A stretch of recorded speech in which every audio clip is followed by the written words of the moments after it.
إن الحمد لله نحمده ونستعينه ونستغفره ونعوذ بالله من شرور أنفسنا ومن سيئات أعمالنا من يهده الله فلا مضل له ومن يضلل فلا هادي له وأشهد أن لا إله إلا الله وحده لا شريك له وأشهد أن محمدا عبده ورسوله صلى الله تعالى عليه وعلى آله وصحبه وسلم تسليما كثيرا أما بعد فأعوذ بالله من الشيطان الرجيم بسم الله الرحمن الرحيم ألم نشرح لك صدرك ووضعنا عنك وزرك الذي أنقض ظهرك ورفعنا لك ذكرك فإن مع العسر يسرا إن مع العسر يسرا فإذا فرغت فانصب وإلى ربك فارغب আল্লাহ রব্বুল আলমিনের যাবতীয় প্রশংসা যে আল্লাহ রব্বুল আলমিন আমাদেরকে দ্বীন ইসলাম অন্তর থেকে কবুল করার জন্য আমাদের অন্তরকে হৃদয়কে খুলে দিয়েছেন, প্রশস্ত করেছেন, গ্রহণ করার তৌফিক দান করেছেন। বলুন আলহামদুলিল্লাহ। সালাত এবং সালাম নাজিল হোক নবী মুহাম্মদুর রাসূলুল্লাহ সাল্লাল্লাহু আলাইহি সাল্লামের ওপর, যাকে আল্লাহ রাব্বুল আলামিন বহু অনুগ্রহ করেছেন। ওয়া কানা ফাদলুল্লাহি আলাইকা আযীমা। আল্লাহ রাব্বুল আলামিন বলছেন যে, হে নবী মুহাম্মদ সাল্লাল্লাহু আলাইহি সাল্লাম, আল্লাহর তোমার ওপর অনেক অনুগ্রহ রয়েছে, অনেক ইহসান রয়েছে। আমাদের ধারাবাহিক তাফসীর চলে আসছে। গত 2 সপ্তাহ বিভিন্ন সফরে থাকার পরে আমরা আবার আম্মা পারা তাফসীরের দিকে আজকে ফিরে আসব। রবিউল আউয়াল মাসের আজকে 29 তারিখ, সম্ভবত শেষ দিন, 1440 হিজরি। আমাদের আলোচনার বিষয়বস্তু সূরাত শারহ বা সূরা আলাম নাশরাহ লাকা সাদরাক। এই সূরার তাফসীর। এই সূরার 2টি নাম প্রসিদ্ধ রয়েছে। একটি আরবদের মাঝে প্রসিদ্ধ রয়েছে, যা তাফসীর অথবা কোরআনে কারিমে আরব দেশগুলিতে লেখা আছে, সেটা হচ্ছে সূরাতুশ শারহ। এই আশ-শারহ মানে প্রশস্ত করা, উন্মুক্ত করা, খুলে দেওয়া। এই শব্দটি নেওয়া হয়েছে আলাম নাশরাহ থেকে, কারণ নাশরাহ যে ফেল ক্রিয়া, এই ফেলের আসল মাদ্দা বা ধাতু হচ্ছে শিন রাহা, এর মাজদার হচ্ছে আশ-শারহ। তো এইখান থেকে এই সূরার নাম হয়েছে সূরাতুশ শারহ। আর ভারত উপমহাদেশের আমাদের দেশের কোরআনগুলিতে লেখা আছে সূরা আলাম নাশরাহ, মানে শুরু থেকেই আলাম নাশরাহ এই সেম শব্দ দিয়েই নামকরণ হয়েছে এই সূরার। এই সূরা হচ্ছে ছোট্ট একটি সূরা, আকারের দিক থেকে অর্থ অত্যন্ত ব্যাপক, অল্প কথাতে অনেক কথায় আল্লাহ রাব্বুল আলামিন মানবজাতির উদ্দেশ্যে পেশ করেছেন। আয়াত হচ্ছে এতে সংখ্যা 8টি, ছোট্ট ছোট্ট আয়াত। সূরা হচ্ছে মক্কি সূরা, অর্থাৎ রাসূলুল্লাহ সাল্লাল্লাহু আলাইহি ওয়াসাল্লামের হিজরতের পূর্বের যে মক্কি জীবন 13 বছরের, সেই সময়গুলিতে কোনো এক সময় নাজিল হয়েছে। বিষয়বস্তু রাসূলুল্লাহ সাল্লাল্লাহু আলাইহি সাল্লামের ওপর যেসব ইহসান, অনুগ্রহ রয়েছে, সেসবের 3টি অনুগ্রহ বর্ণনা করা। এই সূরার তাফসীর শুরু করার আগে আমরা স্মরণ করিয়ে দেব, এর আগে যে সূরাটি তাফসীর করেছি সেই সূরার নাম হচ্ছে সূরা আদ-দুহা। সূরাতুদ দুহা। সূরাতুদ দুহাতেও আল্লাহ রাব্বুল আলামিন প্রিয় নবী মুহাম্মদ সাল্লাল্লাহু আলাইহি সাল্লামের ওপর যে তার অনেক ইহসান রয়েছে, অনুগ্রহ রয়েছে, তার 3টি ইহসান অনুগ্রহের কথা উল্লেখ করেছে। সূরা দুহাতে 3টি অনুগ্রহের কথা। তারপরে সূরা আশ-শারহ বা আলাম নাশরাহতেও 3টি অনুগ্রহের কথা আল্লাহ রাব্বুল আলামিন বর্ণনা করেছেন। সূরা দুহাতে 3টি অনুগ্রহ কি ছিল? আল্লাহ বলছেন, আলাম ইয়াজিদকা ইয়াতীমান ফাআওয়া। আল্লাহ কি তোমাকে ইয়তীম, অনাথ অবস্থায়, পিতৃহীন মাতৃহীন অবস্থায়, আল্লাহ 2 দিক থেকে ইয়তীম, বাপও নেই মাও নেই, এই অবস্থায় পাননি, এই অবস্থা ছিল না তোমার। ফাআওয়া, তোমার আশ্রয় আল্লাহই দিয়েছেন, আল্লাহর বিশেষ আশ্রয়। প্রদান, এবং আল্লাহ রাব্বুল আলামিন তার আপনজন দাদা চাচা তাদের অন্তরে মায়া মমতা সৃষ্টি করে দেওয়া, এভাবে আল্লাহ আশ্রয় দিয়েছেন। এটি এক এহসান যে কিভাবে তোমাকে আমি লালন পালন করলাম, তোমার প্রতিপালন করলাম। তারপরে ওয়াজাদাকা দাল্লান ফাহাদা, তোমাকে আল্লাহ দিশেহারা পেয়েছিলেন, কোন দিকে যাব, কিভাবে আল্লাহর ইবাদতবন্দি করব, কেমন করে আল্লাহ সন্তুষ্টি অর্জন করব, কি আমাকে করতে হবে, কিছুই জানা ছিল না। আল্লাহ কি করলেন? ফাহাদা, রাস্তা দেখালেন, এলমের রাস্তা, ওহির রাস্তা, নবুয়তের রাস্তা, রিসালাতের রাস্তা, দাওয়াতের রাস্তা, ইবাদত বন্দেগী সহি আকিদার রাস্তা, কি আকিদা সহি কোনটা ভুল সব দেখালেন, ইবাদত আখলাক সব কিছু আল্লাহ দেখালেন। ফাহাদা। 3 নম্বর এহসান হচ্ছে ওয়াজাদাকা আইলান ফাগনা, তোমাকে আল্লাহ কি পেয়েছিলেন? জি, আইলান, অভাবী পেয়েছিলেন, জি, নিঃস্ব পেয়েছিলেন, কিছুই ছিল না তোমার। ফাগনা, আল্লাহ তোমাকে সার্বিক দিক থেকে অভাব মুক্ত করেছেন, মনের দিক থেকে অভাব মুক্ত করেছেন, আর বাহ্যিক দিক থেকেও আল্লাহ রাব্বুল আলামিন কি করেছেন? অভাব মুক্ত করেছেন। মানুষ যদি নিজেকে অভাব মুক্ত মনে করে তো অল্পতে অভাব মুক্ত হতে পারে, আর যদি মানুষ মনে করে যে না আমার এতে হচ্ছে না, তাহলে সারা দুনিয়া দিয়ে দিলেও দ্বিতীয় দুনিয়া চাইবে। জি, নবী কারীম সাল্লাল্লাহু আলাইহি ওয়াসাল্লাম বলেছেন, লাউ কানা লিবনে আদমা ওয়াদিয়ান মিন মালিন লাবতাগা সালিসান, 2 মাঠ ভর্তি যদি আল্লাহ রাব্বুল আলামিন স্বর্ণ ধন সম্পদ দিয়ে দেন, লাবতাগা সালিসান, তৃতীয় চাইবে। জি, বাংলাদেশের শাসন ক্ষমতা দিয়ে দিলে চাইবে যে ভারতটাও হয়ে যাক, পাকিস্তানটাও হয়ে যাক, এশিয়া যদি হয়ে যায় তো বলছে আফ্রিকাও হয়ে যাক, ইউরোপটাও হয়ে যাক, মানুষের পেট ভরবে না, মানুষের পেট ভরবে না। এটা হচ্ছে মানুষের আসল স্বভাব। এই বদ স্বভাব থেকে মুক্ত হইতে পারবে একমাত্র খাঁটি মুমিন, যারা আম্বিয়া রসুলগণের সত্যিকার অনুসারী। এইভাবে আল্লাহ রাসূলুল্লাহ সাল্লাল্লাহু আলাইহি ওয়াসাল্লামকে কি করেছেন? অভাবমুক্ত করেছেন। আপনি যদি মনে করেন আলহামদুলিল্লাহ আমার চলে যাচ্ছে, এটি অভাবমুক্ত, তো অভাবমুক্ত আপনি। তারপরে 3টি অনুগ্রহ আল্লাহ রাব্বুল বর্ণনা করেছেন সূরাতুদ দুহার পরে সূরায়ে আশ-শারহে, এই আমাদের আজকের যে তাফসীর হবে যে সূরার। এখন শুরু করা যাক তাফসীর। মহান আল্লাহ ইরশাদ করেছেন, বিসমিল্লাহির রহমানির রহিম, আলাম নাশরাহ লাকা সাদরাক, হে নবী তোমার জন্য তোমার বক্ষকে আমি প্রসারিত করে দিনি।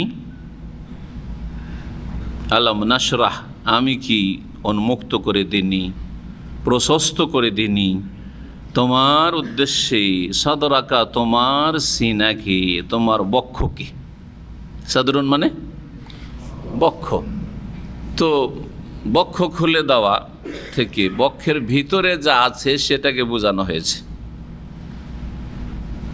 সেটা হচ্ছে কলব, হৃদয়, সেটা হচ্ছে মানুষের অন্তর, হৃদয়কে বোঝানো হয়েছে। জি হ্যাঁ, আর কোরআন এবং হাদিসে এমনকি আমাদের ভাষাতেও আমরা বক্ষ বলে অন্তরকে, হৃদয়কে বুঝাই। জি, এমনকি ভিতর বলেও বুঝাই, এই লোকটার ভিতর খারাপ, মানে কি খারাপ? অন্তর, কলব, তার হার্ট খারাপ, হৃদয় খারাপ। জি, তো আল্লাহ রাব্বুল আলামিন সাদরাকা বলেছেন, জি শব্দ,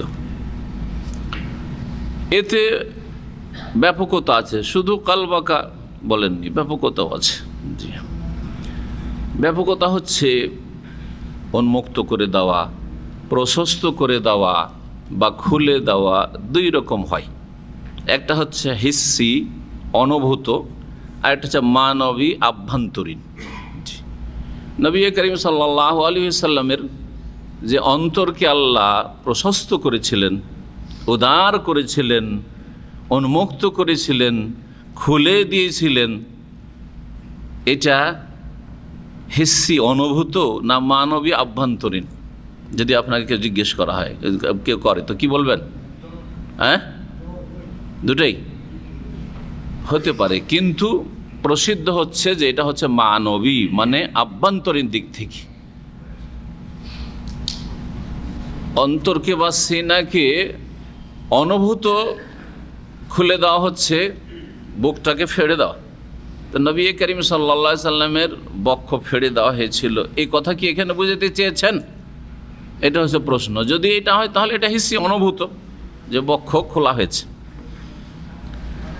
আর যদি এর থেকে বোঝানো হয় অন্তরকে খুলে দাও মানে অন্তরে উদারতা আসা, অন্তর প্রশস্ত হওয়া, যে কোনো ভালো কথা কাজ আসবে সেটাকে সাদরে গ্রহণ করার মতো মন মানসিকতা, হ্যাঁ, উদার অন্তর, জি হ্যাঁ, সেটা এলমান নাফিয়া উপকারী এলম হতে পারে, যেটা হচ্ছে আল কিতাবের জ্ঞান, এলমুল কিতাব, জি কোরআনের জ্ঞান, কোরআনে কারীম নাযিল হইল, ওহীর জ্ঞান, রাসূলুল্লাহ সাল্লাল্লাহু আলাইহি ওয়াসাল্লামের হাদিস, কোরআন হিকমা যেটাকে বলা হয়েছে কোরআনের ভাষায়, ওয়ায়ুআল্লিমুহুল কিতাবা ওয়াল হিকমা, কিতাবের জ্ঞান, হেকমার জ্ঞান, কোরআন হাদিসের জ্ঞান, প্রজ্ঞা, আর তারপরে নবুয়ত রিসালাতের যে আমানত আদায় করার জন্য যে অন্তর প্রশস্ত হইতে হবে এবং তার জন্য প্রস্তুতি, মানসিক দিক থেকে, মনের দিক থেকে প্রস্তুতি,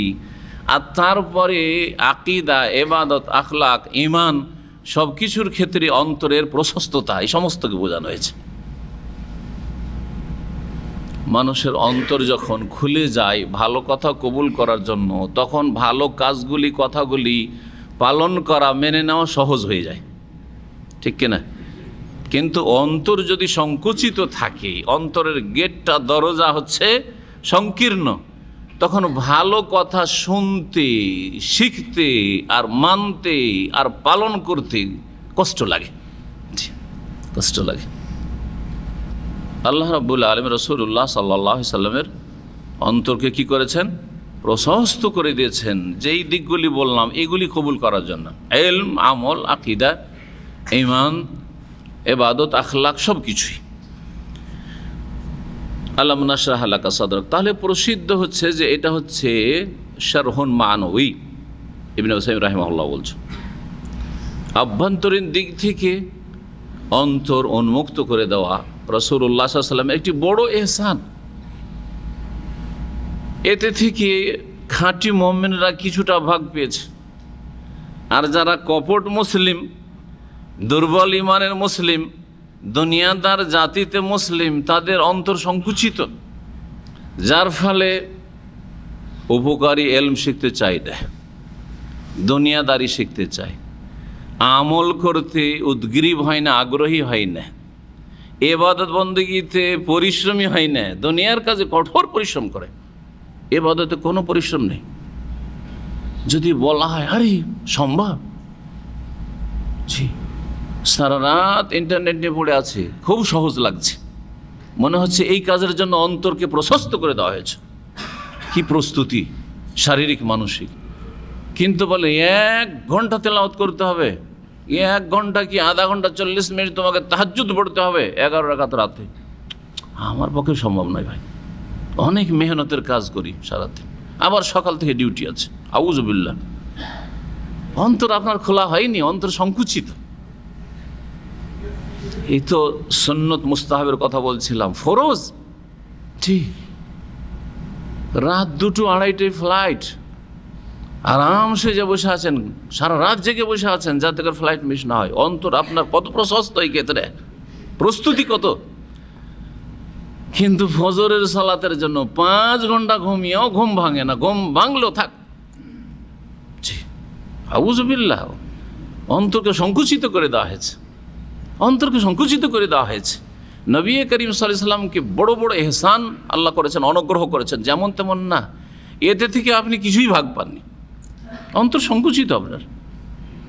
আর একজন মুমিন মানুষ যার আজানের আগে থেকে প্রস্তুতি রয়েছে, বরং তাহাজ্জুদের জন্য প্রস্তুতি রয়েছে, মানসিক দিক থেকে, মনের দিক থেকে, অন্তরের দিক থেকে মহব্বতের সাথে, আগ্রহের সাথে, এই না যে অলসতা ভরে জান চলছে না, হ্যাঁ চোখ বন্ধ হয়ে যাচ্ছে, চোখ জ্বালা করছে, কষ্ট লাগছে ফজর পড়তে, আর তাহাজ্জুদ না না না না না, স্বতঃস্ফূর্তভাবে। এটা হচ্ছে শারহুস সাদর, এটা হচ্ছে অন্তরের প্রশস্ততা, অন্তরের আল্লাহর পক্ষ থেকে উন্মুক্ত করে দেওয়া, খুলে দেওয়া। তাহলে আপনি কোন অবস্থানে আছেন আপনি নিজে চিন্তা করেন। আপনার অন্তর এলম হাসিল করা, ইবাদত বন্দেগীতে আর ইসলামের খেদমতে অন্তর কি প্রশস্ত নাকি সংকুচিত?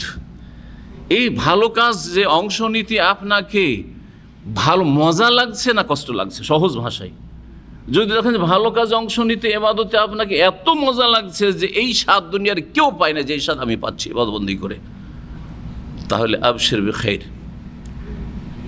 সুসংবাদ তোমার জন্য। আর যদি দেখা যায় যে না ভাই বড়ই কষ্ট লাগছে, আর বড়ই কষ্ট লাগছে, তাহলে জানবেন যে হতভাগা, আপনার অন্তরকে কি করা হয়েছে? যাকে আল্লাহ গোমরাহ করতে চান, অমাইয়ুরিদ আইয়ুদিল্লাহু ইয়াজআল সাদরাহু দাইয়্যাকান হারাজান কান্নামা ইয়াসআদু ফিস সামা। তার আগের অংশটাতে ইশার হুসাদের কথা রয়েছে, দুটো মিলিয়ে বলি। জি, সূরা আনামের আয়াত নম্বর 125। এই আয়াতের তাফসীর আর এক আয়াতে রয়েছে, আরেকটি আয়াত রয়েছে সূরা জুমারে। কোরআনে কারিমের 3টি আয়াতে অন্তর খুলে দেওয়ার কথা উল্লিখিত হয়েছে। এই ছোট্ট একটি আয়াতের আলাম নাশরাহ লাকা সাদরাকের, এটা তো নবী সাল্লাল্লাহু আলাইহি ওয়াসাল্লামের সাথে খাস, কিন্তু অন্যান্য আয়াতগুলি যে কোনো মুমিনের ক্ষেত্রে বলা হয়েছে। ফামান ইউরিদিল্লাহু আন ইয়াহদিয়াহু, আল্লাহ যাকে হেদায়েতের ইচ্ছা করেন, সঠিক রাস্তা জান্নাতের রাস্তায় লাগাবার চেষ্টা করেন, ইচ্ছা করেন যে যাক এই জান্নাতের রাস্তায় চলুক, আল্লাহ তৌফিক করেছে। আল্লাহ তো সবার জন্য চান, সেই জন্য তো কোরআন নাযিল, সেই জন্য নবী পাঠিয়েছেন। নবী কি খাস করে ভালো মানুষদের জন্য শুধু পাঠিয়েছেন না, যারা খারাপ তাদেরকে হেদায়েত করার জন্য পাঠিয়েছেন? আল্লাহ তো সবার হেদায়েত চান, কিন্তু আরেকটা খাস হেদায়েত হচ্ছে হেদায়েত তৌফিক। তৌফিক আল্লাহ রাব্বুল আলামিন, বিশেষ আল্লাহ রাব্বুল আলামিনের পক্ষ থেকে তৌফিক, শক্তি, হ্যাঁ, আর সামর্থ্য সামিল রয়েছে। আল্লাহ রাব্বুল আলামিন সহজ করে দিয়েছে, মনটাই আপনাকে যেন একেবারে সহজ করে দেওয়া হচ্ছে আপনার জন্য দিন, ঈমান, ইসলাম। আল্লাহ যাকে হেদায়েতের ইচ্ছা করেন, ইয়াশরাহ সাদরাহুল ইসলাম, তার অন্তরকে, এখানে সদর বলা হয়েছে, তার বক্ষকে আল্লাহ খুলে দেন, প্রশস্ত করে দেন ইসলাম কবুল করার জন্য। ইসলাম মানে শুধু কলমা পড়া নয়, ইসলামের সমস্ত বিধিবিধান, ফরজ, নফল, সুন্নাত, মুস্তাহাব, যে কোনো ভালো কাজ করার জন্য আর যে কোনো হারাম কাজ থেকে বাঁচার জন্য। যতই প্রলোভন হোক না কেন, খারাপ কাজে যাব না। যতই আমাকে ধমক চমক দেওয়া হোক না কেন প্রাণনাশের আর ক্ষয়ক্ষতির, আমি যাব না পাপে। এটা হচ্ছে শারহুসাদের, ইয়াশরাহ সাদরাহুল ইসলাম। ওমাই ইউরিদ আন ইউদিল্লাহু, আর আল্লাহ যাকে পথভ্রষ্ট করতে চান, তখন তার জন্য ভালো রাস্তা খুব কষ্ট লাগে, মন্দ রাস্তায় চলতে সহজ লাগে। ইয়াজআল সাদরাহু দাইয়্যাকান হারাজা, তার বক্ষকে, সিনাকে আল্লাহ কি করে দেন? দাইয়্যাকান, সংকীর্ণ করে দেন, হারাজান, সংকুচিত করে দেন।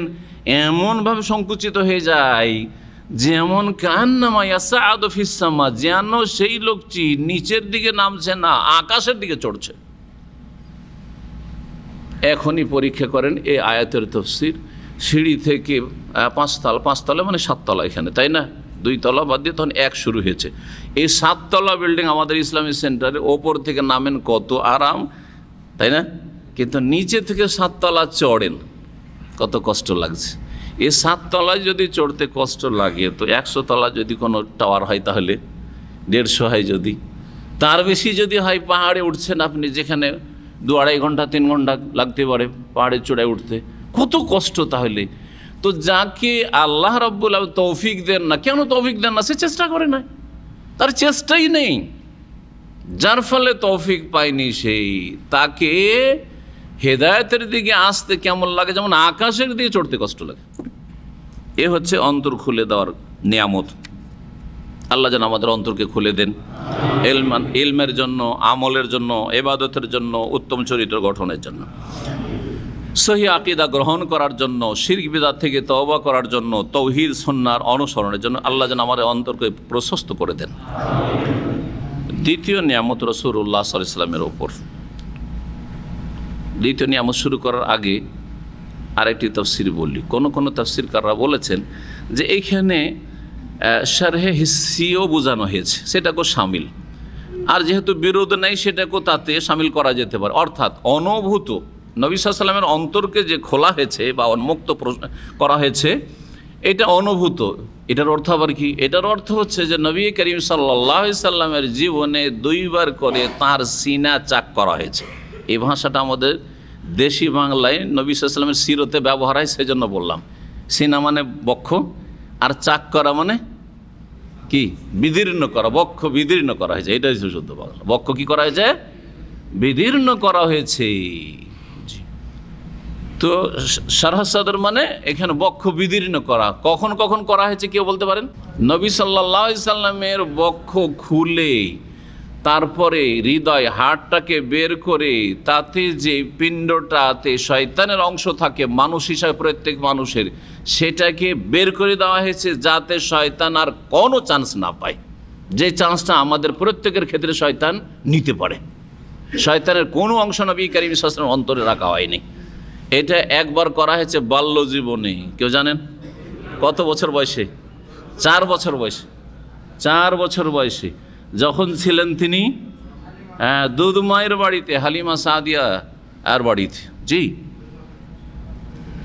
আর আরেকবার করা হয়েছিল মেরাজের রাতে, আর জমজম ধুয়ে পরিষ্কার করে আবার সেখানে সেট করে দেওয়া হয়েছে। তাহলে হার্টের অপারেশন 1400 বছর আগে রাসূলুল্লাহ সাল্লাল্লাহু আলাইহি ওয়াসাল্লামের করা হয়েছে, তা কোরআন হাদিসে আছে। কোরআন হাদিসে আছে। এটাকে গবেষণা করে আজকাল মেডিকেল সায়েন্স মানুষকে সুস্থ করার জন্য হার্টের অপারেশন শুরু করেছে। জি, এর বেশি কিছু করেনি। আল্লাহ এসব শিখিয়েছেন। 1400 বছর আগে যখন যান্ত্রিক কোনো সভ্যতাই ছিল না, তখন আল্লাহ এইরকমটা করিয়েছেন। তো এই হলো শারহ সাদর। কেউ কেউ বলেছেন যে নবী সাল্লাল্লাহু আলাইহি ওয়াসাল্লামের এটাকেও শামিল। তাহলে দুটোই অর্থ এখানে শামিল। দ্বিতীয় নিয়ামত রাসূলুল্লাহ সাল্লাল্লাহু আলাইহি ওয়াসাল্লামের ওপর, ওয়াওয়াদানা আনকা উইজরাক। এই ওয়াওয়াদানা, এই বাক্যটির আতফ রয়েছে আলাম নাশরাহর ওপর। কেমন করে? মুফাসসিরিনগণ বলেছেন যে জিজ্ঞাসা আরবিতে ইস্তেফহাম 2 রকম হয়। একটা হচ্ছে ইস্তেফহাম তাকরীর, মানে সমর্থনমূলক জিজ্ঞাসা, আর একটা হচ্ছে ইস্তেফহাম ইনকার বা ইস্তেফহাম ইনকারি, অস্বীকারমূলক জিজ্ঞাসা। তোমাকে কি এই জিনিসটা দিইনি, মানে কি দিয়েছি, এটা হচ্ছে তাকরীর, মানে সাপোর্ট করা। দিয়েছি। আমি কি তোমার উপকার জীবনে করিনি, মানে করেছি। জি হ্যাঁ, এটা ইস্তেফহাম তাকরীর। আর ইস্তেফহাম ইনকার না, আরেকটা ইনকার, অস্বীকার। তুমি কি আমার মোকাবেলা করতে পারবে? ক্ষমতা আছে? হ্যাঁ, আমার মোকাবেলা করতে পারবে? তোমার ক্ষমতা আছে? মানে ক্ষমতা নেই, পারবে না। ইস্তেফহাম ইনকার। এটা হচ্ছে ইস্তেফহাম ইনকার। এখানে কোন জিজ্ঞাসা আছে? হ্যাঁ না না। আলাম নাশরাহ লাকা সাদরাক, হে নবী তোমার বক্ষ কি তোমার জন্য আমি প্রসারিত করে দিইনি, মানে কি দিয়েছি। তাহলে এর তরজমা হলো যে কাদ শারাহনা লাকা সাদরাক, কাদ শারাহনা লাকা সাদরাক, তোমার অন্তরকে নিশ্চয়ই আমি কি করে দিয়েছি? প্রশস্ত করে দিয়েছি, উন্মুক্ত করে দিয়েছি। এর ওপর এখন আতফ, ওয়াদানা আনকা উইজরাক, আর তোমার থেকে তোমার বোঝা আমি নামিয়ে দিয়েছি। ওয়াদা মানে নামিয়ে দাও। ওয়াদা মানে যেটাকে আজকাল মাতৃভাষায় হত্যা, বোঝা, কাঁধে বোঝা আছে, আপনার কফিল বলছে রেখে দাও, রেখে দাও, নামিয়ে দাও, মানে কি হত্যা, হুত্তু, হুত্তু বলছে না? যারা আরবি, এই আরবি বুঝেন। যদিও শব্দটা হাত্তা হুত্ত মানে কোনো কিছু ফেলে দেওয়ার অর্থ শুদ্ধ আরবি তো আছে, কিন্তু এটাকে রেখে দেওয়ার অর্থে আজকাল ব্যবহার করছে। সুতরাং ওয়াদা শব্দ আর মাতৃভাষায় ব্যবহার করছে না, কিন্তু শুদ্ধ ভাষা হচ্ছে রেখে দেওয়া হচ্ছে ওয়াদা। ওয়াদানা আনকা উইজরাক, আর তোমার থেকে আমি তোমার বোঝাকে নামিয়ে দিয়েছি বা রেখে দিয়েছি। এই বোঝাটা কি ছিল, এটা হচ্ছে জানার বিষয়। মুফাসসিরিনগণ বলছেন যে নবী করিম সাল্লাল্লাহু আলাইহি ওয়াসাল্লামের বোঝা বলতে দুটো বিষয়কে বোঝানো হয়েছে, দুটো উক্তি রয়েছে এর তাফসিরে। একটা হচ্ছে নবী করিম সাল্লাল্লাহু আলাইহি ওয়াসাল্লামের ওপর মানসিক একটা বোঝা ছিল। আমরা বলি না যে মানসিক পীড়া, বলি না, একটা মানসিক অশান্তি। জি, মানসিক অশান্তি থাকে। অতীতে যদি কোনো অপরাধ করে থাকেন বা কিছু ত্রুটি করে থাকেন, আর পরে যদি সংশোধন হয়, তো মাঝে মাঝে মানসিক পীড়া হয়, একটা কষ্ট হয়, হয় না? যারা 10 বছর 5 ওয়াক্ত নামাজে গাফিলতি করেছেন, সলাতে ঘাটতি করেছেন, যখন খালেস অন্তরে তওবা করলেন, তখন মনে কষ্ট হয় না যে হায় আমার 10টা বছর নষ্ট গেছে আমার লাইফের, কত আমি পিছিয়ে যাব অন্যান্য মুমিনের চাইতে, যারা 15 বছর 14 বছরের নামাজ শুরু করেছে তাদের থেকে কত পিছিয়ে যাব। মানসিক পীড়া হয় না, হয় না? এইরকম যে কোনো উদাহরণ, যারা বিভিন্ন পাপে জড়িত থেকেছে, সুদ খেয়েছে, ঘুষ খেয়েছে, বেঈমানি করেছে, অথবা নাউজুবিল্লাহ জেনা ব্যভিচারে লিপ্ত হয়েছে, যখন খালেস অন্তর থেকে তওবা করে, এমনকি অনেকে যে শিরকি আকীদা, বেদাতি আকীদা, কত মিলাদ করেছেন, কত বেদাত করেছেন, কত মাজারে গিয়েছেন, তওবা করেছেন, আক্ষেপ হয় না যে হাই জীবনের 10-20টা বছর এরকম আমার বরবাদ গেছে, আর শিরক বেদাতে কত পাপে গেছে, কষ্ট হয়। অতীতে যে এইরকম আমার ত্রুটি হয়েছে এর উপর কষ্ট হয়। নবী করিম সাল্লাল্লাহু আলাইহি ওয়াসাল্লাম জীবনে পাপের কাছে যাননি, এই দিক থেকে আল্লাহ বাঁচিয়ে রেখেছেন। আখলাকি, চারিত্রিক সমস্ত রকমের অধপতন থেকে বা অবনতি থেকে আল্লাহ তার হেফাজত করেছিলেন, এটা ঠিক। কিন্তু মানুষের নেগেটিভ মানে পাপের দিক ছাড়া নেকির আরেকটা দিক আছে, আছে না নেই? সওয়াব নেকির ব্যালেন্সের আরেকটা দিক আছে। নবী করিম সাল্লাল্লাহু আলাইহি ওয়াসাল্লাম নবুয়ত পেলেন কত বছর বয়সে? 40 বছর বয়সে। 40 বছর পর্যন্ত, 40 বছর মধ্যে 15 বাদ দিয়ে দিয়ে সাবালক হতে লাগলো 14 বছর। 15 বছর থেকে সাবালক হয় পুরুষ মানুষ সাধারণত, তার 2 বছর আগেও হইতে পারে অন্য অন্য লক্ষণ হয়ে গেলে, তো 15 থেকে ধরলাম, তাহলে কত বছর হয়? হ্যাঁ, 25। এই 25টা বছর মানুষের এবাদতের জিন্দেগি, ফরজ এবাদতের জিন্দেগি। এই সময়টা রাসূলুল্লাহ সাল্লাল্লাহু আলাইহি ওয়াসাল্লামের কাছে না আসমানি ওহীর ইলম ছিল, না কোরআন সুন্নাহর জ্ঞান ছিল, না ইবাদত বন্দেগী সম্পর্কে কিছু জানা ছিল, না আখলাক চরিত্রের খুঁটিনাটি বিষয় সম্পর্কে জানা ছিল, কমন বিষয়গুলি জানা যেগুলো মানুষ জানতে পারে, না আকীদা বিষয়ক জানা ছিল কিছু, সুন্নত বিদাতের জানা ছিল কিছুই জানা ছিল। মা কুনতা তাদরি মাল কিতাব ওয়ালাল ঈমান, হে নবী তুমি জানতে না যে কিতাব কি জিনিস, আর ঈমান কি জিনিস, আর আমল কি জিনিস, কিছুই জানা ছিল না। ওয়ালাকিন জাআলনাহু নূরান নাহদি বিহি মান নাশা, আমি একটা নূর দিলাম তোমার অন্তরে, আলোকিত করলাম তোমাকে, কোরআনের নূর দিলাম, যা দিয়ে যাকে ইচ্ছা আমি হেদায়েত করলাম। সুবহানাল্লাহ। এই যে চলে গেছে দীর্ঘ 40 বছর বয়স পর্যন্ত, তেমন কোনো আল্লাহর হক আদায় করতে পারলাম না, একটা কষ্ট ছিল, যেই কষ্টের বোঝাটা নবী করিম সাল্লাল্লাহু আলাইহি ওয়াসাল্লামকে কষ্ট দিচ্ছিল মানসিক দিক থেকে। মাঝে মাঝে মনটা খারাপ হইতো, যে আক্ষেপ করতেন যে হাই এই এত বছর চলে গেল, 40 বছর বয়স হয়ে গেল, তারপরে আমি ইবাদত বন্দেগীর কথা জানতে পারলাম, শিখতে পারলাম, তারপরে তাহাজ্জুদের কথা জানতে পারলাম, তারপরে আর বাকি ইবাদত বন্দেগী, সিয়াম, যাকাত, সালাত সব কিছু জানতে পারলাম, হজ, উমরা ইত্যাদি জানতে পারলাম। আল্লাহ বলছেন যে এই যে মানসিক অশান্তি একটা হয় তোমার আর হচ্ছিল, সেটা তোমার অন্তরকে খুলে দিয়ে, তোমাকে সান্ত্বনা দিয়ে, এবং তোমার জন্য ভালো ভালো নেকির পথ খুলে দিয়ে, বহু নেকির পথ খুলে দিয়ে, ইলম আমলের পথ খুলে দিয়ে তোমার থেকে এই বোঝাটা অশান্তির বোঝা নামিয়ে দিয়েছে, অশান্তির বোঝা নামিয়ে দিয়েছে। তাহলে এই বোঝাকে বোঝানো হয়েছে। আর আরেকটি হচ্ছে নবুয়তের বোঝা, রেসালাতের বোঝা। চিন্তা করেন, গোটা আরব দেশে আর সারা বিশ্বে সমস্ত কাফের আর মুশরিক, সমস্ত কাফের আর মুশরিক যারা আসমানি কিতাবের দোহাই দিয়ে থাকে, ইহুদ ও নাসারা, তাওরাত আর ইনজিলের দোহাই দিয়ে, তারাও শিরক কুফরিতে লিপ্ত। ইহুদিরা ওজাইরকে আল্লাহর পুত্র বলে কাফের হয়েছে, আর খ্রিস্টানরা ঈসা আলাইহিস সালামকে আল্লাহর পুত্র বলে কাফের হয়েছে, কোরআনে কারিমে রয়েছে। তাহলে যারাও আসমানি ধর্মের দোহাই দিত তারাও কাফের মুশরিক হয়ে গেছিল। মক্কার মুশরিকরা যারা ইব্রাহিম খলিলুল্লাহর উম্মত হওয়ার দোহাই দিত, তারা 360টির মূর্তির পূজা করছে আবার চারিদিকে। এইরকম পরিস্থিতিতে এক আল্লাহর সঠিক ইবাদত করনেওয়ালা একজনও নেই। সেই সময় যদি বলা হয় তুমি এখন বের হও আর লোকজনকে বলো লা ইলাহা ইল্লাল্লাহ, বলো কুলু লা ইলাহা ইল্লাল্লাহ তুফলিহু, আল্লাহ ছাড়া কোনো সত্য উপাস্য নেই, আল্লাহর কোনো সন্তান নেই, লাম ইয়ালিদ ওয়া লাম ইউলাদ ওয়া লাম ইয়াকুল লাহু কুফুয়ান আহাদ। এ কথা বলা 4টি কথা। হ্যাঁ, এতদিন ধরে হেদায়েত হয়েছেন সৌদি আরবে, তারপরেও মা মরল, বাপ মরল, গ্রামের লোকেরা সব বেদাতগুলি করবে, আর তারপরে টাকা চাইছে, সব দিয়ে দিচ্ছেন। কি করব, সমাজের চাপে আমি করে ফেললাম সব কিছু। বহু লোককে দেখলাম 10 বছর থেকে হেদায়েত হয়ে আছে, কিন্তু কতটা যে হেদায়েত হয়েছে চিন্তা করেন।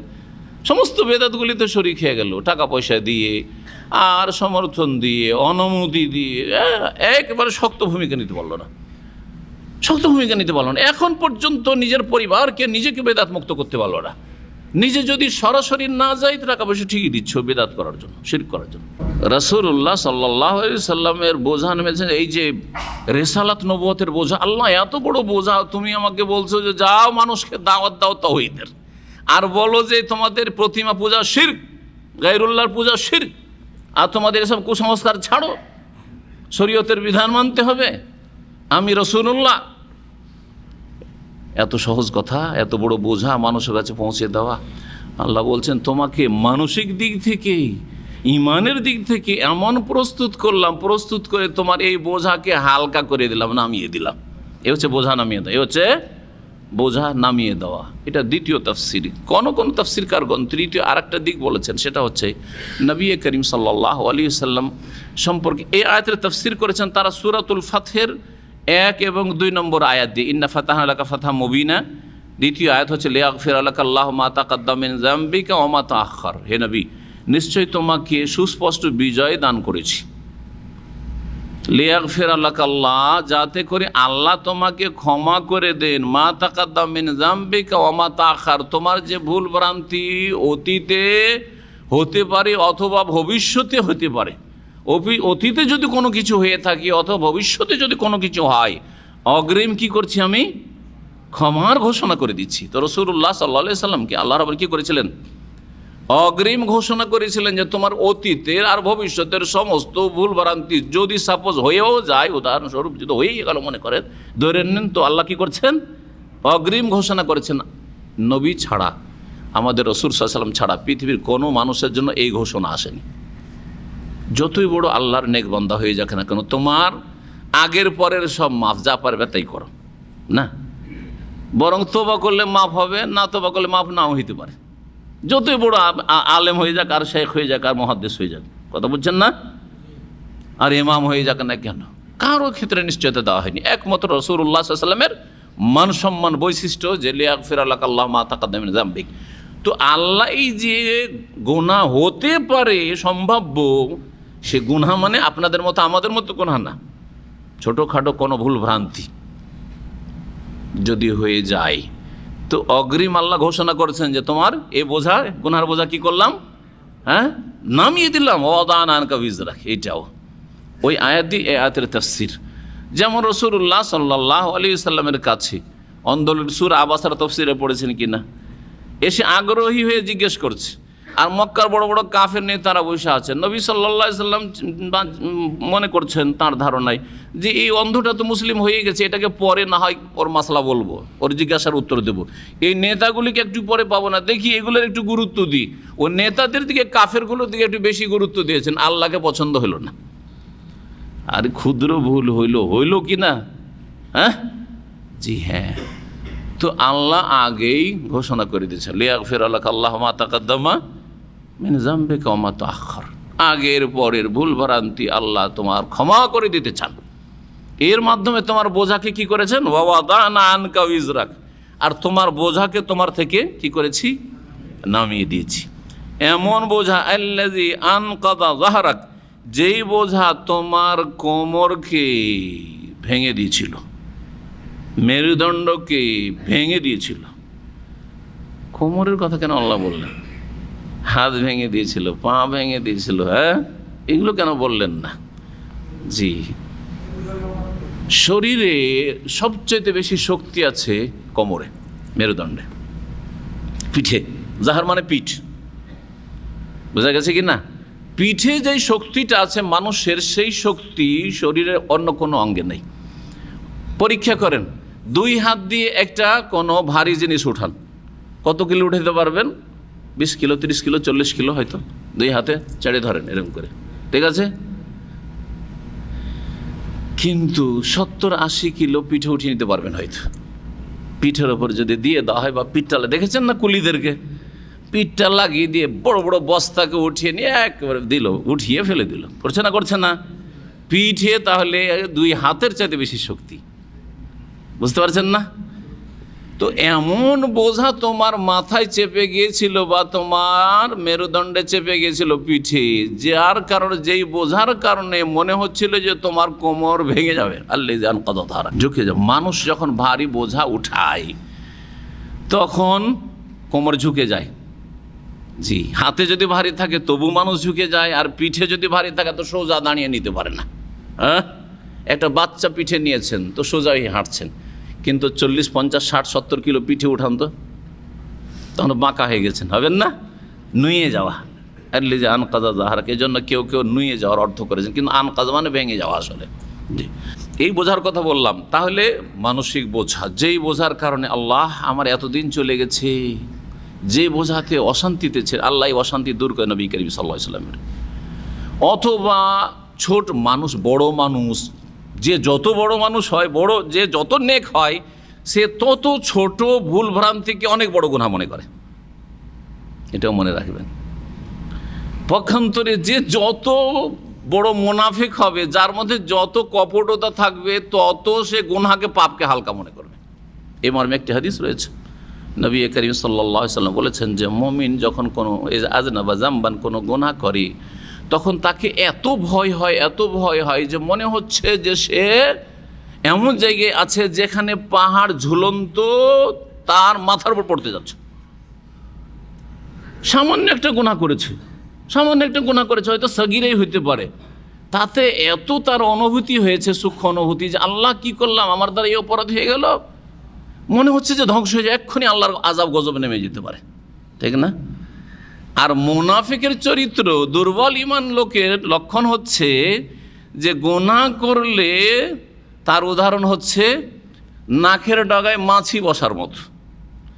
নাকের কাছে মাছির বদস্বভাব হচ্ছে আপনার শরীর অন্য জায়গায় বসতে যাবে না, যেখানে গন্ধ পাবে সেখানে বসবে, নাকে এখানে এসে বসতে ডিস্টার্ব করে না। তো নাকে যখন মাছি বসে তখন কি করেন? লড়াই যুদ্ধ শুরু করেন। হ্যাঁ, কি করেন? বসে আছেন, আবার কাজকর্ম করছেন, হ্যাঁ এই করছেন, এবার এই করছেন। তো যারা মুনাফিক চরিত্র বা দুর্বল ঈমানের, তারা হাজার হাজার পাপ করে যাচ্ছে, কাবিরা গুনাহ করে যাচ্ছে, ওর কোনো ফ্যাক্টর নাও, মাছি তাড়ানোর মতো, মাছি তাড়ানোর মতো। তো নবী করিম সাল্লাল্লাহু আলাইহি ওয়াসাল্লাম সবচেয়ে বড় ব্যক্তিত্ব, সবচেয়ে বড় নেক বান্দা আল্লাহর, আতকারিল্লাহ। সুতরাং ছোট ছোট ত্রুটি অথবা অতীতে যে আমার এই সময়গুলি নষ্ট হয়ে গেছে, আমি তেমন ইবাদতবন্দি করতে পারিনি, মাত্র কত বছর পেলেন? মাত্র 40 বছর থেকে নিয়ে 23টা বছর পেলেন। 13 বছর মক্কায় আর তারপরে 10 বছর মদিনায়, 23টা বছর। চিন্তা করেন তো, এই যে মনটা খারাপ হচ্ছিল, আল্লাহ রাব্বুল এই বোঝা নামিয়ে দিয়েছেন, যেই বোঝা নবী সাল্লাল্লাহু আলাইহি সাল্লামের কোমরকে ভেঙে ফেলছিল। ওয়ারাফানা লাকা যিকরাক, 4 নম্বর আয়াতে বলছেন, হে নবী, তোমার খ্যাতিকে আমি সুউচ্চ করেছি, তোমার স্মৃতিকে, বলতে পারে যিকর মানে তোমার স্মৃতিকে আমি সমুন্নত করেছি। যেটা বলেন না কেন, রাফা মানে ওপরে উঠানো, আর যিকর মানে স্মৃতি, যিকর মানে খ্যাতি, যিকর মানে চর্চা। তোমার আলোচনা, তোমার আলোচনাকে, তোমার চর্চাকে সমুন্নত করেছি, সুউচ্চ করেছি। বিভিন্ন ক্ষেত্রে দেখেন নবী করিম সাল্লাল্লাহু আলাইহি ওয়াসাল্লামের আলোচনা আল্লাহর পরে যত বেশি হয়, আল্লাহর জমিনে এবং আকাশে কোনো মানুষের হয়নি, আর হবেও না, কোনো মানুষের হয়নি, হবে না পৃথিবীর। আপনি ভালো করে খোঁজ করে দেখেন, বরং প্রতিটি মুহূর্তে মুহূর্তে যেমন আল্লাহর নাম নেওয়া হচ্ছে, রাসূলুল্লাহ সাল্লাল্লাহু আলাইহি ওয়াসাল্লামের প্রায় নাম নেওয়া হচ্ছে। সারা পৃথিবীতে মুসলিমের আছে না নেই? সারা পৃথিবীতে। আর মিনিটে মিনিটে সময় চেঞ্জ হচ্ছে, আর সলাতে রক্ত চেঞ্জ হচ্ছে, হচ্ছে না? হচ্ছে না? আমরা এখানে দাম্মামে আসরের সলাত যখন পড়ব, তার 2-4-5 মিনিট পরে রাস্তাতে 100 কিলোমিটার দূরে যারা আছে তারপরে পড়বে, রিয়াজে যারা আছে 10 মিনিট পরে পড়বে, আল কাসিমে যারা আছে তারা 15-20 মিনিট পরে পড়বে, যারা মদিনা আছে আধা ঘন্টা 40 মিনিট পরে, 45 মিনিট পরে, এগুলো যারা এম্বোতে আছে 50-55 মিনিট পরে, তবুক আছে 50-55 মিনিট, এইভাবে। আসলে যারা লোহিত সাগর আছে তার আরও পরে, তারপরে মিশরে আছে যারা, তার আর পরে, সুডানে আছে পরে, আফ্রিকা, পশ্চিম আফ্রিকা, এই করতে করতে ইউরোপ শেষ হল, এই করে সারা। ওই যে সূর্য উঠেছে বা সূর্য ওঠার আগে যে ফজরের সালাত শুরু হয়েছে পূর্ব দিক অস্ট্রেলিয়া থেকে অথবা জাপান থেকে, এই করতে করতে সারা পৃথিবীতে মুহূর্তে মুহূর্তে আজান হইতে আছে, একামত হইতে আছে, সালাত হইতে আছে, জামাত হইতে আছে, আর আল্লাহর নাম উচ্চারিত হচ্ছে আল্লাহু আকবার করে, আশহাদু আল্লা ইলাহা ইল্লাল্লাহ করে, আশহাদু আন্না মুহাম্মাদুর রাসূলুল্লাহ করে, রাসূলুল্লাহ সাল্লাল্লাহু আলাইহি সাল্লাম ওয়া রাফা'না লাকা যিকরা। প্রতিটি মুহূর্তে হচ্ছে, আপনি অবাক হয়ে যাবেন বিষয়টি চিন্তা করলে। প্রতিটি মুহূর্তে রাসূলুল্লাহ সাল্লাল্লাহু আলাইহি সাল্লামের আলোচনা হচ্ছে। জি, বরং আলোচনা ফরজ করা হয়েছে। কয়েকটি ক্ষেত্র এই ক্ষেত্রে বলা যেতে পারে। একটি ক্ষেত্র হচ্ছে সালাতের পূর্বে, এখনও নামাজ শুরু হয়নি, তার আগে নবী করিম সাল্লাল্লাহু আলাইহি সাল্লামের আলোচনা সুউচ্চ হচ্ছে মেনারা থেকে, মানে আজানে আশহাদু আল্লা ইলাহা ইল্লাল্লাহ, তারপরে আশহাদু আন্না মুহাম্মাদুর রাসূলুল্লাহ, হচ্ছে না হচ্ছে না? হইল, আজান হইল, তারপরে একামত হইল, একামতেও আশহাদু আল্লা ইলাহা ইল্লাল্লাহর সাথে কি বললেন? আশহাদু আন্না মুহাম্মাদুর রাসূলুল্লাহ। এটি সালাতের আগে পর্যন্ত। সালাতের ভিতরে আত্তাহিয়াত, আশহাদু আল্লা ইলাহা ইল্লাল্লাহ ওয়া আশহাদু আন্না মুহাম্মাদান আবদুহু ওয়া রাসূলুহু, কোথায় আছে? তাশাহুদে, যা রুকুন ফরজ।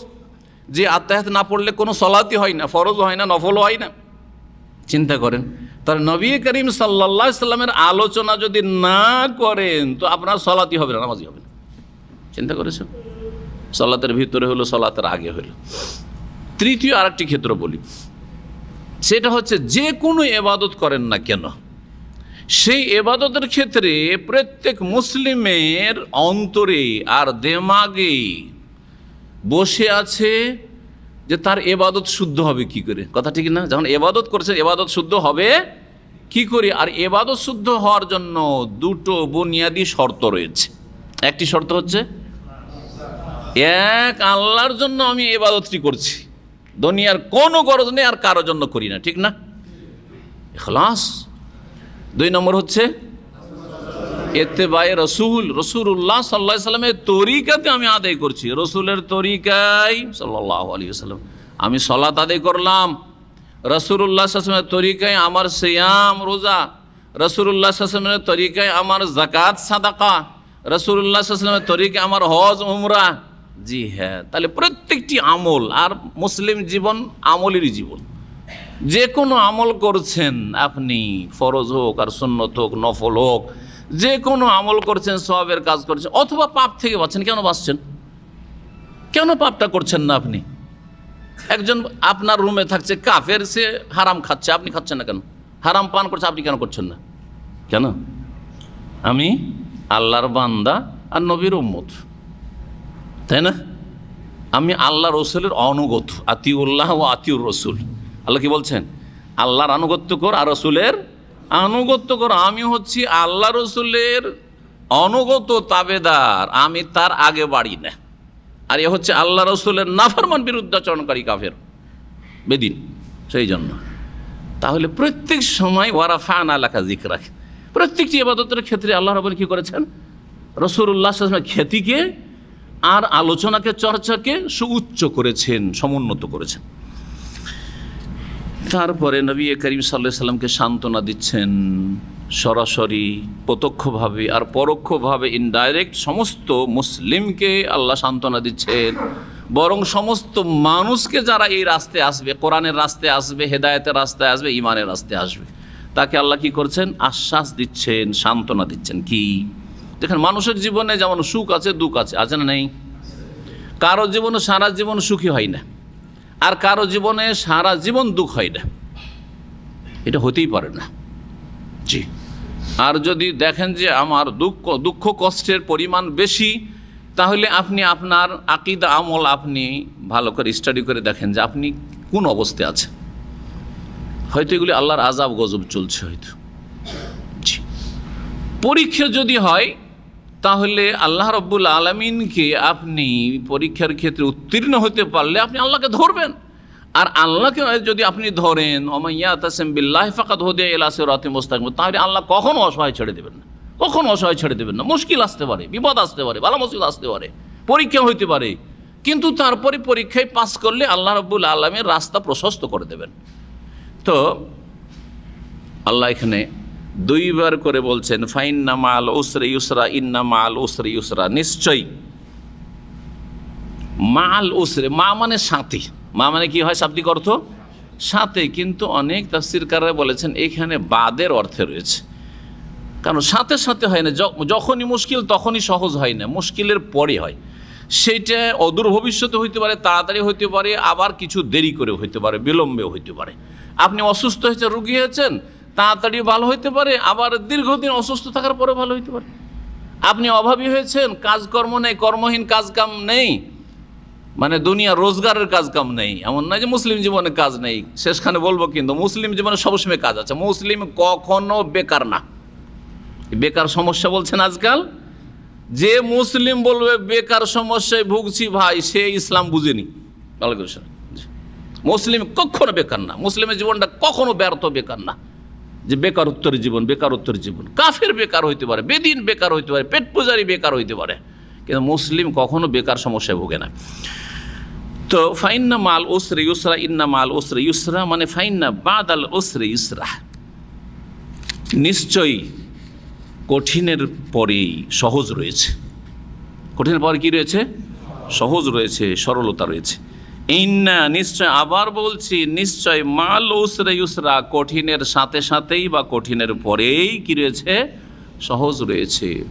আরবি ভাষাবিদরা বলেছেন, ভাষা দিয়ে তফসির করতে গিয়ে আল যদি কোনো শব্দের ওপর লাগানো হয় আর সেটা রিপিট করা হয়, তাহলে সেটা সেম জিনিসকে বোঝায়। আর এখানে উসর মানে কঠিনের ওপর আল এসছে দুইবারই। ফাইন্না মাল উসরে আছে না, আল উসর করে এসছে। তার মানে আগের যেটা কঠিন সেটা হচ্ছে পরের কঠিন। তাহলে কঠিন হলো একটা, কঠিন হলো একটি। পক্ষান্তরে ইউসরুন নাকেরা এসছে, আলিফলাম বিহীন এসছে। আলিফলাম বিহীন যদি ব্যবহার হয়, নাকেরা ব্যবহার হয় দুইবার করে, তাহলে দুটো অর্থ বোঝায়। এই জন্য আব্দুল্লাহ বিন আব্বাস রাদিয়াল্লাহু তাআলা আনহুমা, প্রখ্যাত সাহাবী, মুফাসসির থেকে বর্ণিত রয়েছে, মুয়াত্তা মালিকি আরও কয়েকটি হাদিসের কিতাবে রয়েছে, আর হাসান বাসরি থেকে বর্ণিত রয়েছে এই উক্তি, আরও কয়েকজন তাবি কাতাদা থেকে বর্ণিত রয়েছে রাদিয়াল্লাহু আনহুম আজমাইন। তারা বলছেন লা ইয়াগলিবা উসরুন ইউসরাইনি, কখনোই একটা মুশকিল দুটা সহজকে পরাজিত করতে পারবে না। কখনো একটা মুশকিল দুটো সরলতা বা সহজকে কি করতে পারবে না? পরাজিত করতে পারবে না। একটা কঠিন আর দুটাই হচ্ছে সহজ, তো কোনটা জিতবে? হ্যাঁ, সহজটা জিতবে। তো এখানে দুইবার করে আল্লাহ বলেছেন যে সহজ হবে, নিশ্চিত সহজ হবে, সরল হয়ে যাবে, রাস্তা প্রশস্ত হবে, মুশকিল যেখানে দেখছো সেখানে আসান হবে। ফাইন্না মাল উসরি ইউসরা, ইন্না মাল উসরি ইউসরা। এটা নবী করিম সাল্লাল্লাহু আলাইহি ওয়াসাল্লামের সিরাত থেকে শুরু করেন। দেখেন কত মুশকিল জীবন ছিল, বাল্য জীবন, তারপর আল্লাহ সহজ করে দিলেন। বড় হইলেন, মানুষ হইলেন, নবুয়ত পেলেন। জি হ্যাঁ, নবুয়ত পেলেন। নবুয়ত পাওয়ার আগে বিয়ে শাদী হলো, অভাব দূর হলো, খাদিজা রাদিয়াল্লাহু তাআলার ধন সম্পত্তি ব্যবসা করলেন। হ্যাঁ, যখন নবুয়ত পেলেন তখন আবু বকর সিদ্দিক রাদিয়াল্লাহু তাআলা ছোট কাল থেকে বন্ধু, তাকে সাথে সাথে পেয়ে গেলেন, সাথে সাথে পেয়ে গেলেন। আবু বকর সিদ্দিক রাদিয়াল্লাহু তাআলা ধন সম্পদ সব ইসলামের জন্য কোরবানি করে দিল। উসমান রাদিয়াল্লাহু তাআলা আনহুকে পেয়ে গেলেন। হ্যাঁ, সবচেয়ে ধনী মানুষ ছিলেন ওখানকার, যেসব ধনী কয়েকজন আর একজন, সমস্ত ধন সম্পদ আল্লাহর দিনের জন্য নবী সাল্লাল্লাহু আলাইহি ওয়াসাল্লামের কাছে এসে রেখে দিলেন। হ্যাঁ, এইভাবে সাহাবায়ে কেরামগণের মাধ্যমে আল্লাহ কি করলেন? ইসলাম এবং নবী সাল্লাল্লাহু আলাইহি ওয়াসাল্লামকে অভাবমুক্ত করলেন, ইসলাম শক্তিশালী হতে চলল। কিন্তু প্রথম দিকে কত কঠিন পরিস্থিতির সম্মুখীন হইলেন। কাফেরদের জুলম অত্যাচার, হ্যাঁ, অন্যায় এবং বাড়াবাড়ি। হিজরত করতে সাহাবীরা বাধ্য, হাবাসায় ও নাজাসি খ্রিস্টানের দেশে হিজরত করতে বাধ্য এই কাফের মুশরিকদের মক্কা নগরী থেকে, যে মক্কা নগরী কাফেরদের মুশরিকদের দখলে চলে গিয়েছিল। চিন্তা করেন। তারপরে হিজরতের রাস্তা খুললো যখন মদিনার, আর মদিনা দারুল ইসলাম হয়ে গেল, তখন নবী করিম সাল্লাল্লাহু আলাইহি ওয়াসাল্লাম বললেন যে আর ওই খ্রিস্টান দেশে, নাজাসির দেশে হিজরতের প্রয়োজন নেই, এখন মদিনায় চলে আসো। আমাদের একটা স্টেট তৈরি হয়ে গেছে, আমাদের একটা ক্ষেত্র আলহামদুলিল্লাহ তৈরি হয়েছে, দারুল ইসলাম, যেখানে শান্তিতে বসবাস করতে পারবে, আর এখানে থেকে ইসলামের প্রতিরক্ষার এবং ইসলামের দাওয়াত প্রচার প্রসারের ব্যবস্থা করতে পারবে। মুশকিলের পরে আসান হইল। খন্দকের যুদ্ধ পর্যন্ত শুধু আক্রমণ আর আক্রমণ, আক্রমণ আক্রমণ। খন্দকের যুদ্ধ পঞ্চম হিজরিতে হয়ে গেল, আর সমস্ত কাফেররা যে এক হয়ে এসেছিল, নিরাশ হয়ে চলে গেল। এমন ঝড় তুফান হইল, তাদের খেমা টিমা মাল সামান সবকে উড়িয়ে নিয়ে গেল। যখন আর চোখে এত বেশি তাদের ধুলোবালি ঢুকলো যে কিছুই দেখতে পায় না, পালা পালা, পলাতক অবস্থা। আল্লাহ আল্লাহ এমন সেনাবাহিনী পাঠালেন যে মানুষের সেনাবাহিনী মুজাহিদিনের দরকারই হইল না। ওয়ানজালা জুনুদান লাম তারাউহা, আল্লাহ সূরা আহজাব বলেছেন। এমন সেনাবাহিনী আল্লাহ পাঠাইলেন যে হে নবী মোহাম্মদ, হে মুসলিমরা, তোমরা দেখো নি ওসব সেনাবাহিনী। মালায়েকার সেনাবাহিনী আর ঝড় তুফানের সেনাবাহিনী আর ধুলোবালির সেনাবাহিনী, আল্লাহর সব সেনাবাহিনী। জি জি। নবী সাল্লাল্লাহু আলাইহি সাল্লামের যখন এই খন্দকের যুদ্ধ শেষ হলো তখন একটা উক্তি বলেছিলেন, কি বলছেন? আল আন নাগজুহুম ওয়ালা ইয়াগজুনা, এরপরে তাদের দেশে গিয়ে, এলাকায় গিয়ে আমরা জিহাদ করব, তারা আর আমাদের দেশে আসতে পারবে না, মদিনায় আক্রমণ করতে পারবে না। তারপরে যতগুলি যুদ্ধ হয়েছে মদিনায় আক্রমণ করার সাহস করেনি। খাইবারে গেছেন নবী সাল্লাল্লাহু আলাইহি ওয়াসাল্লাম 7ম হিজরিতে, তাই না? মক্কা বিজয় 8ম হিজরিতে গেছেন, 8ম হিজরিতে হুনাইনে গেছেন, তায়েফের যুদ্ধে গেছেন, হ্যাঁ, তাবুকে গেছেন, হ্যাঁ, 9ম হিজরিতে। কিন্তু আর কোনো কুফরি শক্তি মদিনার উপর হামলা করার সাহস করেনি। ফাইন্না মাল ওসরে ইসরা, মক্কা বিজয় হয়ে গেল। যেই মক্কা থেকে রাতের অন্ধকারে লুকিয়ে পালাইতে হয়েছিল, পাহাড়ের গোয়ায় আশ্রয় নিতে হয়েছিল, অসুর কঠিন ছিল। কঠিনের পরে আল্লাহ কি করলেন? ইউসরান, সহজ করলেন, বিজয়ী হয়ে প্রবেশ করলেন। এখন কি খবর তোমাদের? কি করব বলো, কি করতে পারি? জি সুবহানাল্লাহ। জি, আলিয়াউমা আকমালতু লাকুম দীনাকুম, দিনকে আল্লাহ পূর্ণ করে দিলেন। তারপরে বলছেন ফাইজা ফারাগতা ফানসাব, হে নবী যখন তুমি অবসর হবে, ফানসাব তখন কঠোর পরিশ্রম করবে। ফারাগা আমরা বাংলাতে ব্যবহার করি, আমি এখন ফারেগ আছি, বলি না, ফারেগ হ। মাদ্রাসা থেকে পাশ করলে মাদ্রাসা ফারেগ হয়েছে, দাওরা ফারেগ হয়েছে, বলে না? জি হ্যাঁ, ফারেগ হ। মদিনা থেকে ফারেগ, উনি ফারেগ হওয়া মানে অবসর হয়, এখন যে কোনো কাজ থেকে অবসর হয়। ফাইজা ফারাগতা ফানসাব, নাসাবুন মানে কষ্ট করা, ক্লেশ করা, মেহনত পরিশ্রম করাকে নাসাব বলা হয়। নাসাব তা মেহনত পরিশ্রম করতে করতে ক্লান্ত হয়ে যাওয়া। তো আল্লাহ বলছেন ফাইজা ফারাগতা, যখন তুমি হে নবী অবসর হবে, ফানসাব তখন কঠোর পরিশ্রম করবে। এর মানেই বাকি কয়েকটি তাফসিরের করা হয়েছে।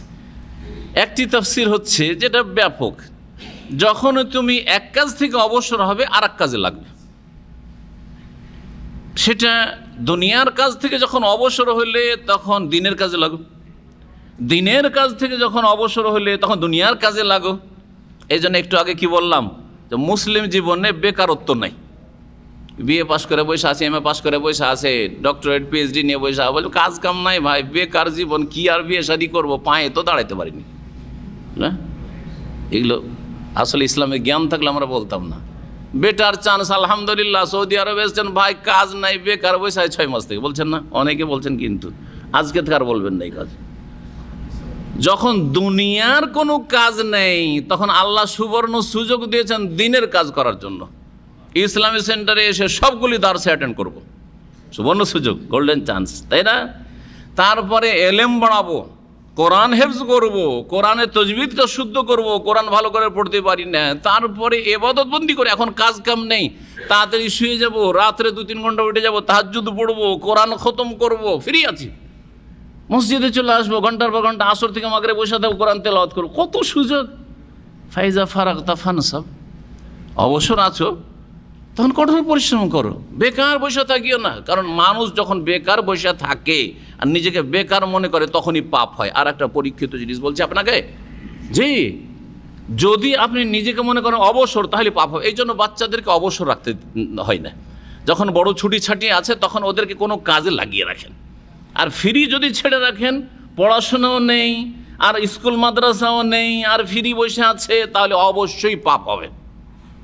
অবশ্য এইভাবে যুবক ছেলেরা হস্তমৈথুন করতে শিখে, এইভাবে সমকামিতায় লিপ্ত হয়, নাউজুবিল্লাহ, এইভাবে জেনা ব্যভিচারে লিপ্ত হয়, এইভাবে আজকাল ফিতনার যুগে নারী পুরুষের অবাধ মেলামেশা, যুবক যুবতীদের সহশিক্ষার যুগে আপনার প্রেম করতে সময় সুযোগ পাচ্ছে। কিন্তু যখন দিন দুনিয়ার ভালো কাজে ব্যস্ত থাকবে, সময় নেই প্রেম করার, আর প্রেমের কথা বলার সময় কোথায় যে ওইসব করে বাড়াবো, কথা বুঝছেন না? জি হ্যাঁ, এটা হচ্ছে মুসলিম জীবন। ফাইজা ফারাগতা ফানসাব, যখনই তুমি অবসর হবে এক কাজ থেকে আর এক কাজে লেগে যাবে। এই নয় যে এখন ভাই ফিরে আছি সুতরাং যে কোনো মানে আমোদ ফুর্তি করি না। তাহলে একটা প্রশ্ন, তাহলে বিনোদন ইসলামে নাই নাকি? একটা প্রশ্ন শেখ ইবনে উসাইমিনের জবাব দিয়েছেন। তাহলে কি মাঝে মধ্যে একটু বিনোদন করা যাবে না? মানে একটা কাজ থেকে ফারেক হয়ে আর এক কাজে লেগে যাও, তার মানে আর ডিউটি জানার উপায় নেই কিছু। তো মাঝে মাঝে ছুটি ছাটির দিনে সমুদ্র বিচ, এখানে দাম্মামে সমুদ্রে যাওয়া যাবে না? হ্যাঁ, মাঝে মাঝে একটু পার্কে যদি সেখানে যান, ছেলে মেনে যাওয়া যাবে না? হ্যাঁ, যাওয়া যাবে। হ্যাঁ, যে ঘুম দিচ্ছি, তাহলে ঘুম দেওয়া দেয় না, কাজ শেষ হয়েছে আর এক কাজ শুরু করো, তাহলে ঘুম দেওয়া দেয় নাই নাকি? না না, বরং এই বিনোদনগুলিতে শরীরের চাহিদা পূরণ করতে গিয়ে বা ঘুম একটু, আজকে ছুটির দিন তো ভাই, সপ্তাহে তো 5 ঘন্টা 4 ঘন্টার বেশি ঘুমাইতে পাই না, তো আজকে একটু 6-7 ঘন্টা একটু ঘুমিয়ে নিই, 8 ঘন্টার বেশি না। কিন্তু ইমাম ইবনুল কাইয়িম রাহিমাহুল্লাহ বলেছেন যে 8 ঘন্টার বেশি ঘুম ক্ষতি করে কেউ যদি ঘুমায়। আজকাল মোটা হচ্ছে বেশি ঘুমাবার জন্য, জেনে রাখেন ভালো করে, কিছু ডাক্তার ইউসি গেলেন, বেশি খাওয়ার কারণে ঘুমায় না, মোটা হয়, তার চেয়ে বেশি মোটা হয় বেশি ঘুমাবার কারণে। জি, চর্বি ধরে বেশি ঘুমাবার কারণে, খেয়ে দিয়ে লম্বা, খেয়ে দিয়ে লম্বা, খেয়ে দিয়ে শোয়া, ঘুমা, আর কোনো কাজ নেই। জি, চর্বি ধরবে, কোলেস্ট্রল বাড়বে। তো কথা বলছিলাম যে কিছু বিনোদনমূলক বৈধ বিনোদন অথবা শরীরের চাহিদা পূরণ করা, খেলাধুলা, শরীর চর্চা করা, 1 ঘন্টা খেলাধুলা করলাম, হ্যাঁ, আসর মাগরিব মাঝখানে বা এসা পরে কিছুক্ষণ খেলাধুলা, তারপর এক্সারসাইজ কিছু করলাম, ব্যায়াম করলাম, হাঁটাহাঁটি করলাম, একটু শরীর চর্চা করলাম, এটা কিসের জন্য? এটা তো যদি নেক নিয়ত থাকে যে এর মাধ্যমে একজন সুস্থ মুসলিম হয়ে আল্লাহর ইবাদত বন্দেগী ভালো করে করব, তো সেটাও সওয়াবের কাজ, সেটাও সওয়াবের কাজ, ওইটাও কর্ম, সেটা হচ্ছে আপনার ফানসাব। যখন অবসর আছো একটু শরীর চর্চা করে নাও, যখন এখন অবসর আছো, দিনেরও কাজ নেই, দুনিয়ারও কাজ, দার্সও নেই যে দিন শিখবো, আর ইসলামিক কোনো আলোচনাও নেই, আর আমার ডিউটিও নেই, এই সময়টা ফিরে আছি, চলো একটু বিনোদন করে আসি, অথবা একটু হেঁটে আসি, একটু ব্যায়াম করে আসি, একটু খেলাধুলা করে আসি, জায়েজ খেলাধুলা অবশ্যই করতে পারবেন, সেটাও আপনার কাজ, ফানসাব, কঠোর পরিশ্রমের অন্তর্ভুক্ত। কোন তাফসিররা আলাদা আলাদা করে তফসির করেছেন, পাঠ করে বলেছে, ফাইজা ফারাগতা, যখন তুমি দিনের কাজ থেকে, ইবাদত থেকে অবসর হবে, ফানসাব, তখন দুনিয়ার কাজে কঠোর পরিশ্রম করো। তারা বলছেন, আল্লাহ কোরআনে বলছেন, ফাইজা কজিয়াতিস সালাতু ফান্তাশিরু ফিল, যখন জুমার সালাত শেষ হয়ে গেল তখন জমিনে ছড়িয়ে পড়ো, ওয়াবতাগু মিন ফাদলিল্লাহ। এখন আর বেকার বলিও না যে বেকার আছি ভাই, না না, বেকার না, জুমা শেষ হয়ে গেছে, আল্লাহর ফরজ আদায় করে দিয়েছো, আল্লাহর হক আদায় করে দিয়েছে, এখন তোমার পরিবার, স্ত্রী, ছেলে মেয়ের নিজের হক আছে, রুজি রুটি, তার জন্য দুনিয়াতে ছড়িয়ে পড়ো, ওয়াবতাগু মিন ফাদলিল্লাহ, আল্লাহ রুজি তলাশ করো, ওয়াজকুরুল্লাহ, ওখানে গিয়ে আল্লাহকে ভুলে যেও না, আল্লাহকে বেশি বেশি স্মরণ করি, আল্লাহ বলছেন। এর বিপরীতটা কেউ বলছেন, দুনিয়ার কাজ এখনো শেষ হয়ে গেছে, অবসর আছে, আলহামদুলিল্লাহ, ডিউটি 8 ঘন্টা করা শেষ হয়ে গেছে, এখনো শুয়ে থাকতে পারি, আর ফালতু গল্প গুজবে কাটাইতে পারি, একটু ঘোরাফেরাও করতে পারি, একটু মোবাইল নেট নিয়ে খেলা করতে পারি, আর দিনের আলোচনা চলছে, যাই দিন শিখে আসে। জুমার দিনে ফারেক আছেন, ডিউটি নেই, ফানসাব, কঠোর পরিশ্রম করেন, এলেম শিখায়, আমল শিখায়, আর কোরআন শিখায়, কথা বুঝছেন না? ফাইজা ফারাগতা ফানসাব। কিছু ওলামারা বলছেন যে এটাতে খাস অর্থ বোঝানো হয়েছে, যদিও সবগুলি শামিল, প্রথম ব্যাপক অর্থটা বলে দিয়েছি, সেটা হচ্ছে ফাইজা ফারাগতা মিনাল ফরিজাতে, যখন ফরজ থেকে তুমি ফারেক হবে, যখন ফরজ কাজগুলি হয়ে গেছে, ফরজ ইবাদতগুলি হয়ে গেছে, ফানসাব, তখন কঠোর পরিশ্রম করো নফল ইবাদত বন্দিগিতে, নফল ইবাদত বন্দিগিতে। ফরজ নামাজ শেষ হয়েছে, এখন সুন্নত নফল পড়ো, ফরজ 5 ওয়াক্ত পড়া আছে, সালাতুল জোহর, তাহাজ্জুদের সালাত পড়ো।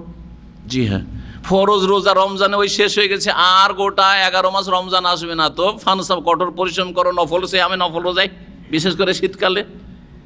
ফাইজা ফারাগতা, জাকাত একবার দেওয়া হয়েছে, বছরে একবার দেওয়া হয়েছে, কঠোর পরিশ্রম করো, নফল সাদকা খেরাতে। জি হ্যাঁ, ফাইজা ফারাগতা ফানসাব। কেউ বলেছেন না, ফরজ সালাতের পরে জিকিরকে বোঝানো হয়েছে, বা যে কোনো ফরজ ইবাদত বন্দেগীর পরে দেখেন জিকিরের কথা কোরআনে আছে।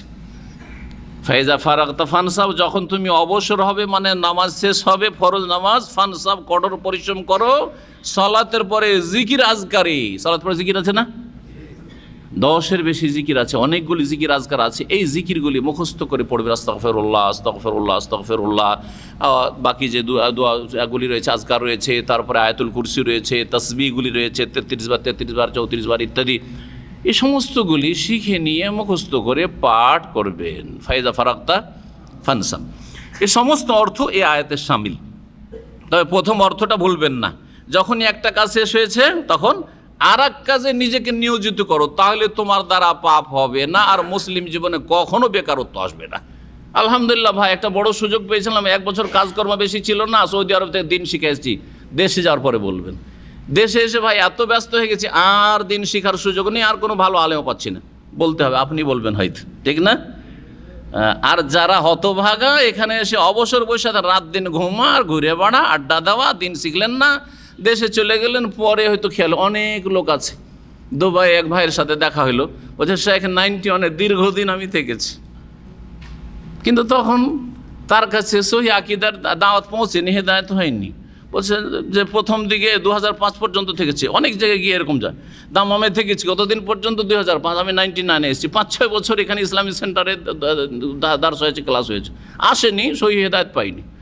তারপরে বাংলাদেশে গিয়ে অথবা দুবাইয়ে গিয়ে, কাতারে গিয়ে, কোনো দেশে গিয়ে আলহামদুলিল্লাহ ওখানে দাওয়াত পৌঁছেছে, এখন হেদায়েত হয়েছে।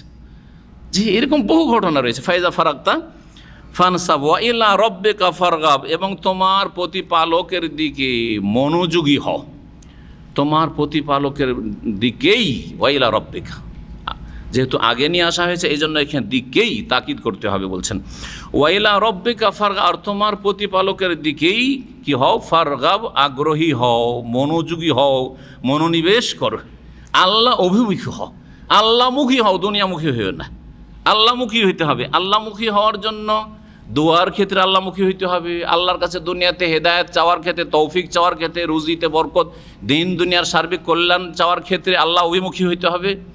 এবং এবাদত এবং দোয়া, এবাদতবন্দি করার পরে সওয়াবের আশায় আল্লাহ অভিমুখী হইতে হবে।